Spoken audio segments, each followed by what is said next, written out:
The Port of Oswego has granted $15 million from the New York State government. More on how this will impact Oswego economy. And reports of at least 6 racially charged incidents have happened on the Syracuse campus, how students began protesting and the impact it is causing. And a Central Square principal has died this morning. Details to follow. WTOP 10 Nightly News starts now.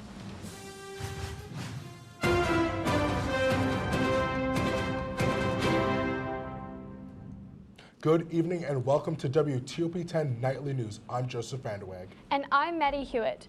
Just an hour before school, Baldwinsville's Principal Lawrence Wink was run over by a garbage truck on his way to work. Wink, who was killed on his residential street, worked at Hastings Mallory Elementary School for almost 11 years, impacting almost 3 generations of students. The men in the truck were identified as workers of Syracuse Haulers Waste Removal Company. District Superintendent Thomas Kofolbo says that they have not told the students yet about the incident, but they plan to tell the young children in a way that they will understand on Tuesday. Anyone else struggling with the death of Principal Winkler was invited to a grief session tonight at from 5 until 7 p.m. Now let's take a quick look at the weather with Storm Team 10 meteorologist Jacob Rumovich. Jacob? Evening, guys. It's currently 37 degrees right now outside of the Marano Campus Center at SUNY Oswego. I forgot my hat. I forgot my gloves. My hands are already turning different colors, but that's beside the point. Right now, there's no precipitation in the area. However, we do have the chance for some rain, snow, sleet, and even freezing rain across the area tonight. However, in Oswego County itself, I do expect it to remain relatively dry. Elsewhere across eastern New York, especially north of Albany, there are winter weather advisories out for the chance of some freezing rain, but we'll get more to that after the break. But for now, we'll send it back to the studio with you guys. Thank you. Thank you, Jacob. And the Port of Oswego will receive a $15 million investment towards the Agricultural Export Centre.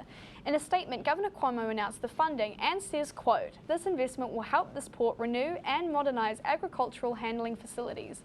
The money will support the construction of a new storage dome, as well as a control centre and a USDA sampling laboratory for all of its agricultural products."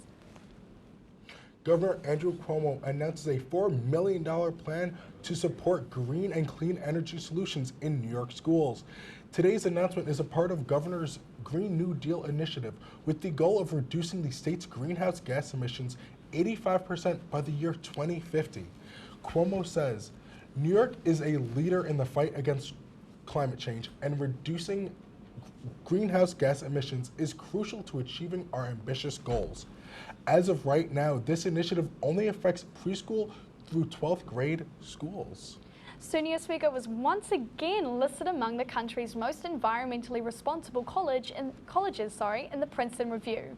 The company singled out the use of the campus's Rice Creek Field Station by saying, "The Rice Creek Field Station is a unit that invites student proposals and is dedicated to the support of academic instruction, research, and public service in all aspects of natural history." Some other differences were made in the SUNY Oswego residence dining and retail dining locations by eliminating single-use condiments and reducing plastic options. We are now joined on set with reporter Kevin Nestler to talk about an entrepreneur event on campus. Kevin? Thanks, guys. 2 years ago, Oswego launched a business competition for students who wish to become future entrepreneurs. This Friday, I took a closer look at what it was all about. Last week marked the third big Enactus event known as Launch It, which sparked a lot of attention. It's where students who have a business idea or product first come in and give a presentation on what that product is, how it makes a profit, and the benefits it may bring. The judges then ask questions and determine how successful their idea may be. The students here gain great entrepreneurship experience through alumni and through other kids that are on campus. Highlights of this event featured a performance from R&B artist Feedy, and the first prize winner, determined by the judges, earned a $2,000 check to invest in their hard work, as well as second and third place investments. I have a lot of ideas in the future, but anything that I do, I want it to be a socially responsible idea because my goal is to go back home and give back to my country and to support women. The turnout was over a dozen ideas that may be on their way to being seen outside the Oswego walls and into the world. This event, in my opinion, is one of the biggest events on Oswego, just because you get students to get involved either within themselves or for their careers in the future. The team that runs Enactus said that it was another satisfying turnout and hopes that next year and the years following will generate more and more enthusiasm from future business owners. Kevin Essler, WTOP 10. Any student at Oswego can participate and launch it, so make sure you come up with some great ideas for next year's big event. Catholic protesters in New York want Bishop Richard Malone to resign. They're upset about his record on handling the church's sex abuse scandal, including his decision to return as a priest accused of sexual abuse to the ministries. Protesters even waited for Malone outside the Buffalo airport. Sarah Mininsky reports.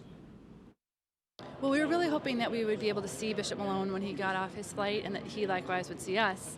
Bishop Richard Malone returned to Buffalo Sunday night from a trip to Rome, and several protesters lined up at the Buffalo airport to greet him and ask the bishop to resign. We spoke among ourselves, and we determined that no one should say anything. We just held up the signs that you already have shown anyway, and that was it. But that greeting never happened. According to airport security, Bishop Malone managed to avoid them by having Niagara Frontier Transportation Authority officials take him through a side door. Well, he's been trying to avoid us for a long time, actually, since I joined the protester group last August. When we were protesting Christ the King Seminary, he just found ways of sneak in and sneak out without our detecting him. I guess I was disappointed but not surprised when we found out from people on that flight that he was scurried off and taken out one of the doors of the terminal well before he got to where we were. To me, that really speaks to how much he's afraid of us, and I don't understand. This comes days after a report stated Malone's resignation was imminent. Bishop Malone denied it himself, telling a journalist in Rome that rumors of his resignation are, quote, absolutely false. Protesters say the lack of transparency is unsettling. But for all we know, he's come back to Buffalo as our bishop, and we wanted to let him know that we're still taking a stand against that. Protesters say they won't stop until he resigns. I hope we're not going to have to do a lot more protesting. I mean, we really don't want to. I know people seem to think that we really enjoy this, but we don't. And yet, as long as he stays in office, we will certainly protest. Malone was in Rome to meet with the Pope, a trip all bishops must make every 5 years to report directly to the pontiff on the state of their own diocese. And Syracuse University has halted all remaining fraternity events for the rest of the semester after several racist and anti-Semitic incidents were reported at the school. Syracuse Chancellor Kent Severud says, "I am concerned, disgusted and outraged by the recent multiple hate speech incidents. In one of the most recent incidents, a female student says several fraternity members and their guests verbally attacked her, calling her the N-word. And this was at least the 6th racially charged incident in 10 days. A judge sentenced a man to 30 years in jail following the killing of a Binghamton student. Authorities say Orlando Tesoro killed 22-year-old Haley Anderson, who's actually a Long Island native, at her off-campus house in Binghamton in March of 2018, then fled to Nicaragua. Nicaraguan authorities denied the U.S.'s request to extradite Tesoro and instead tried him themselves. Broome County District Attorney Steve Cornwell said Tesoro received the maximum sentence under Nicaraguan law. And after defending the NYPD's former stop and frisk policy for years, former New York City Mayor Michael Bloomberg is now apologizing for the controversial program. He previously said the policy took guns off the streets and made the city safer. Now he's walking back on those beliefs. Bloomberg made the apology during remarks at a predominantly African-American mega church in Brooklyn on Sunday. I didn't understand that back then, the full impact that stops were having on the Black and Latino communities. I was totally focused on saving lives, but as we know, good intentions aren't good enough. However, today, I want you to know that I realized back then I was wrong, and I'm sorry.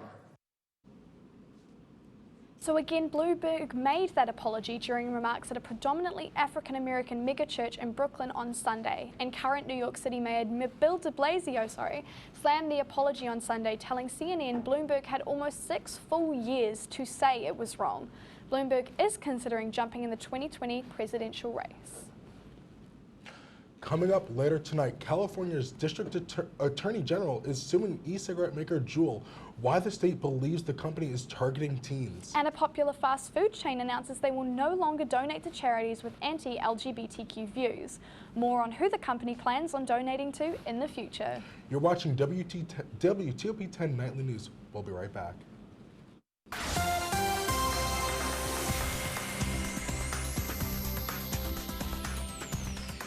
Welcome back to WTOP 10 Nightly News. We are joined on the desk with Storm Team 10 meteorologist Jacob Rumovich. So Jacob, the weather tonight, you looked pretty good outside there on the live camera. What can you tell us about it in a little bit more detail? So right now it's actually a little bit cold, but let me go take it over to my studio over here. It is a little bit cold tonight, but that should change later. Right now we're not really expecting any precipitation across the region. However, let's keep it forward. Right now, like I said, our current conditions in Fulton over here are 33 degrees with some clear skies. The wind is calm right now, as well in Syracuse. However, it's a little bit cloudier, 36 degrees and calm wind coming from, with a little bit of gusts coming from the northeast. Now let's take a look right now at our winter weather watches and warnings. We have, not in Oswego County itself or in Onondaga County, but right across into Herkimer County, Lewis County, and Oneida County, we do have a winter weather advisory, and that's up for the chance of freezing rain tonight. So let's move into our forecast tonight. As you see, we don't have any precipitation across Oswego County, and that's one thing that's important for tonight, is this system won't affect Oswego County as much. However, as we move forward, this is midnight tonight, excuse me, we do have the precipitation begin across the Adirondacks and by the Hudson River Valley in eastern New York. So as we go through, this will be tomorrow morning. Most of the precipitation has changed over to snow across that region. So if you are driving up Route 87, you could be impacted by this winter storm. As we go through, this is right around dinner time. We don't have all of the precipitation has finished around the region with still some lingering clouds across Oswego and Onondaga County. As we go forward, this is going to be Wednesday at 6 a.m. We actually have a chance for some lake effect showers and some lake effect snow showers depending on where you are. In Oswego itself, it might be a little bit too warm for some snow, but in locations south of that, more inland, particularly Syracuse, we do have the chance for some snow. So heading in, this is our end of our forecast. This is Wednesday at 9 p.m. We still do have some lake effect snow showers and some lake effect showers affecting the region. As we go forward, this is our look tonight. It's 32 degrees right now. Excuse me, the low tonight will be 32 degrees with some cloudy skies. Like I said, I don't expect the precipitation to reach anywhere in Oswego County. However, it could be a close call, so we might have to watch out for that. Into tomorrow, our high temperature is going to be 38 degrees with some relatively calm winds, mostly cloudy. Now let's take a look at our 7-day forecast. Like I said, Tuesday should be a relatively nice day. I'm not expecting any precipitation, 38 degrees high. Wednesday, Thursday could be a little bit cloudy with highs in the low to mid 40s. Friday, Saturday, though, we do have a chance for a storm. Saturday looking a bit cold, 36 degrees. In fact, Saturday evening, we do have the chance for some snow showers. Sunday, finishing out our weekend, 40 degrees, and Monday, 44 degrees with a chance of showers. All right, I'll send it. I'm going to see you guys right after the break. Thank you. Welcome back to WTOP 10 Nightly News. The White House confirmed President Trump began parts of his annual physical Saturday afternoon. In an unannounced visit, the 73-year-old Trump arrived at Walter Reed National Military Medical Center in Bethesda, Maryland. The White House press secretary says the president is taking advantage of a free weekend here in D.C. to begin portions of his routine annual exam. Trump's 2 previous physicals in office were announced ahead of time by the White House and noted on his daily public schedule. President Donald Trump is now reportedly backtracking on his decision to ban flavored vaping products. Federal regulators had already signed off on Trump's plan, which was proposed less than 2 months ago in an attempt to address the vaping crisis in our country.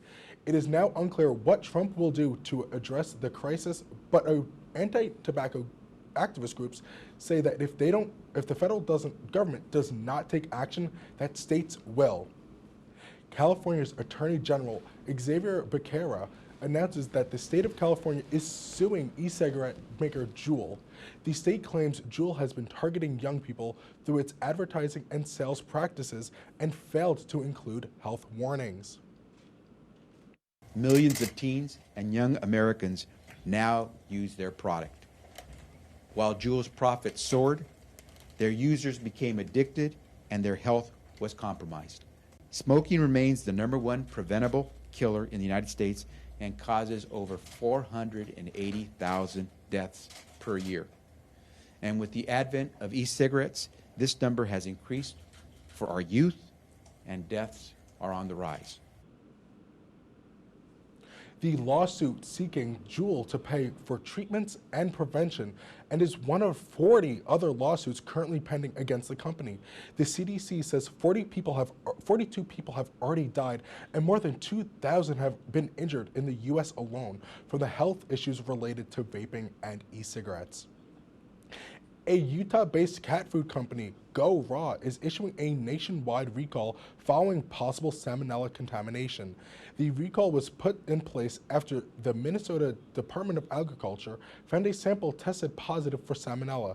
Federal health officials say that animals consuming products containing salmonella are not the only ones exposed, as humans who handle the products could also be at risk. For more information, including specific UPC codes, go to fda.gov. Chick-fil-A announces they will no longer donate money to charities with anti-LGBTQ views. The fast food chain released a statement today saying the company will only be promoting and donating to organizations that focus on education, homelessness, and hunger. The food chain has long received criticism for its stance on same-sex marriage, with gay rights groups publicly boycotting its restaurants. In a statement, gay rights organization GLAAD says customers and employees should, quote, greet today's announcement with cautious optimism. And Santa might favor milk and cookies, but ranch dressing lovers now have a holiday treat of their own. Hidden Valley is releasing ranch-filled Christmas stockings, but don't worry, it's not fabric.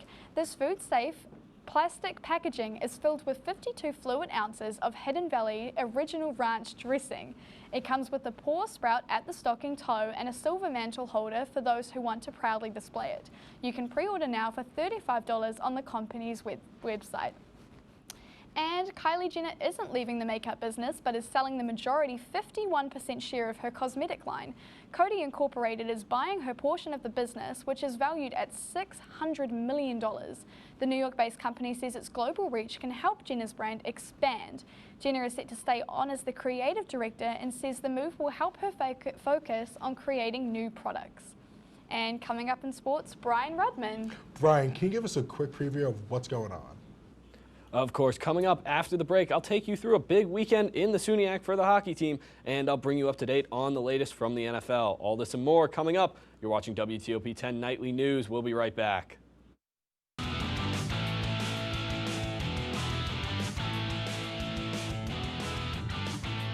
Welcome back to WTOP 10 Nightly News. I'm Brian Rudman with your Monday Night Sports Report. We'll start on the ice, and it was an up and down weekend for the men's ice hockey team. The Lakers started off the weekend with a strong 4-1 win against the Brockport Golden Eagles, but then suffered their first loss on the season, losing 9-1 to the Geneseo Knights on Saturday. The Lakers were plagued by penalties all night long as they surrendered 7 power play goals. Despite the loss, Oswego still sits at 4-1 on the year and remains at the top of the SUNYAC. Switching now to the hardwood as the men's basketball team kicked off their 2019-2020 campaign this past weekend at the Elmira Tip-Off Tournament. It was a successful weekend for the Lakers as they took home the tournament crown, defeating Ithaca College 85-80 to kick things off, followed by a 92-81 win in the championship game against Keystone College. The Lakers were led by senior Joe Sullivan, who contributed double-doubles in both outings and earned tournament MVP thanks to his effort. Moving now to some NHL action from last night, as it was the Buffalo Sabres falling on the road to the Chicago Blackhawks 4-1. The Sabres' lone goal came from Jack Eichel, but it was too little too late for Buffalo as they had already fallen behind by 4. With the loss, the Sabres fall to 10-7-3 on the year and will return to the ice tomorrow night when they host the Minnesota Wild. Switching now to the gridiron, as it was the Buffalo Bills taking the 37-20 victory over the Miami Dolphins. It was the dynamic connection of Josh Allen to John Brown that led the way Allen threw for 256 yards and 3 touchdowns, while also adding 1 on the ground. For Brown, it was a 137-yard day. He also hauled in 2 of Allen's touchdown passes. The Bills now move to 7-3 on the season and are primed to make a playoff push. Now let's travel to our nation's capital to see how Gang Green fared against the Redskins. Sam Darnold leading the Jets into Washington. We'll start it in the first. Sam Darnold looking to pass. Nothing at first, but he's going to roll to his left, make a little magic happen. Flips one there to Daniel Brown for the touchdown. Jets up early. They would continue to roll in the second quarter as now it's Darnold going to his right, looking, finds his man, Robbie Anderson, for the touchdown. He's going to give the fans a little something to celebrate in the stands there. Jets would hit a little bit of a roadblock as here Darnold under pressure, going to get rid of it, but gets picked off by John Bostic, who'd return it all the way to the 20-yard line, but this Jets defense was dominant all day long. They would hold them to a field goal attempt. Dustin Hopkins going to knock in the 44-yarder, but the Jets would bounce right back just before halftime. Sam Darnold back to pass. He's going to find his man Ryan Griffin, who's going to get into the end zone. That's all the Jets would need as the defense would only allow 17 points on the day. Jets go on to win 34-17. They get their 3rd win on the season. So the Jets. Yeah, they got 2 wins. They're starting to get things rolling. They look pretty good actually right now after there's 2 wins against the Giants and the Redskins. Good sign for the Jets. The season may be over in terms of playoff hopes, but good sign for the Jets right now. Sam Darnold starting to look a little better, shook off those rough couple of games, and they're looking pretty good right now. Hopefully, he'll continue to grow. Thank you so much, Brian. Absolutely. And Jacob, you gave us a really in-detail show of our weather this week. So what's the weekend looking like? So our weekend is actually going to be a little bit messy, I would say. I'm going to say Friday and Saturday are going to actually look a little messy. Saturday night, we do have the chance for some snow showers. Sunday is going to be a little bit cooler just a Saturday, but they shouldn't expect any precipitation on Sunday. Yeah. Well, so a little bit gloomy, but yeah, thank hey. you very much for the update. No problem. Perfect. Thank you so much. And that's our report. It just went so quickly. But make sure you stay tuned for It Is What It Is. Thank you so much for watching. It's been a great show. Have a great night, everyone.